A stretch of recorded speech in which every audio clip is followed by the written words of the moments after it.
Urea TSP MOP হ্যাঁ এগুলো ভাজায় আমি ভিতরে দিয়ে দেবো যদি মিশিয়ে দিতে পারেন তাও চলে যাবে। আচ্ছা আর যদি বলেন গুটি দেবো তাও গুটি দেওয়া হবে। কিভাবে দেন সেটা সাটা দেবে। গুঁড়ো কি হয় এতে? হ্যাঁ গুঁড়ো চলে যায়। গুঁড়ো দিলে কি হবে তাই গুঁড়ো? ওই দাম ফাঁকা আছে। এই ভালো করে দেখে নেন জিনিসগুলো বুঝে নেন। আমরা একসময় দেখি বারবার আসবে না। ওই যে কাপ দিয়ে না ওই যে বাড়িতে এখানে কিন্তু অনেক নতুন মেশিন আপনারা দলা থাকে এই একটা দেখলাম নতুন দুটোই যাবে।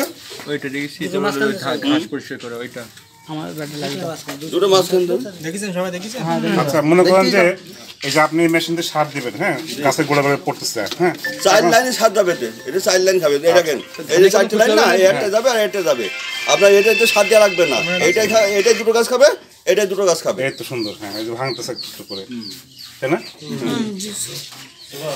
এই মাঠে দেখাতে পারলে খুব ভালো হতো আর কি। এই দেখেন এই পাশে একটা লাইন এখানে একটা লাইন এখানে একটা লাইন ওখানে একটা লাইন এই 4টি লাইন এটা মাঝখানে থাকলো আর দুই পাশে লাইনগুলো চলে গেল।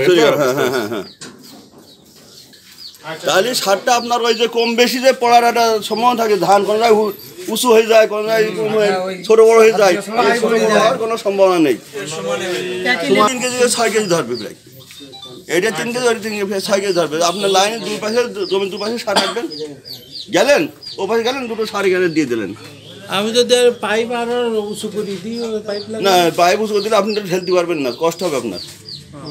কোনটা উঁচু করে দিলে কোনটা এই পাইপটা একটু হাইট দিতে হবে বেশি যদি আবার বেশি থাকবে বেশি থাকলে ফেলা যাবে না। এই আপনারা কিন্তু দেখেন